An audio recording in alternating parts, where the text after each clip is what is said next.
Bwana Yesu asifiwe na kusalimu katika jina la Yesu aliye hai. Jioni ya leo imempendeza Mungu ni kushirikishe mambo matano muhimu.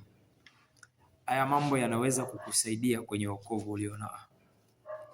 Swali la msingi, unajua ni kwa nini watu wengi huwa hawaendelei na wokovu? Na ni kwa nini huwa baadhi ya watu wanashindwa kuendelea na imani? Kuna baadhi ya vitu vichache nataka nikushirikishe.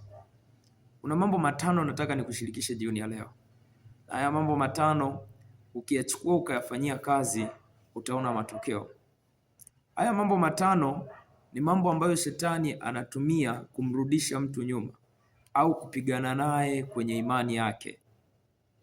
Jambo la kwanza, shetani anachoshindana na wewe ni juu ya imani yako. Anachopigana na wewe au kushindana na wewe ni kuifanya imani yako kuwa dhaifu,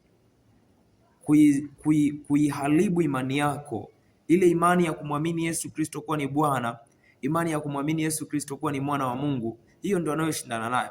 Unaposoma kile kitabu cha Luka sura 22 mstari wa 31 mpaka 32, unaona Yesu anamwambia Simoni, shetani alitaka kuwajaribu, shetani alitaka kuwapepeta kama ngano.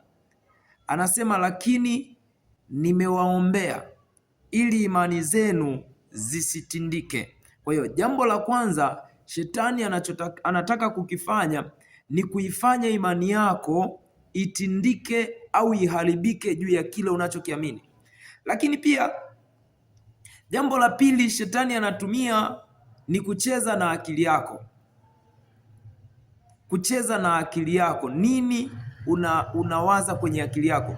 Kitabu kile cha Wakorinto sura ya 4 na ule mstari wa 4, shetani anapofusha fikra na kupanda kitu kisicho halisi kwenye ufahamu wako. Anapopanda kitu kisicho halisi, unaanza kuwa na mtazamo usio halisi. Unaanza kutembea kwa namna ya tofauti. Baada ya ufahamu kuharibiwa, hamna chochote unachoweza kukifanya. Maana ufahamu ukiharibika, ufahamu ndio unaoweza kukusaidia wewe kumwelewa Mungu. Akipofusha au kuharibu ufahamu, hauwezi kuelewa. Sawasawa na andiko kitabu cha Wakorinto ile sura ya 4 na ule mstari wa 4. Biblia inasema shetani anatafuta kupofusha fikra.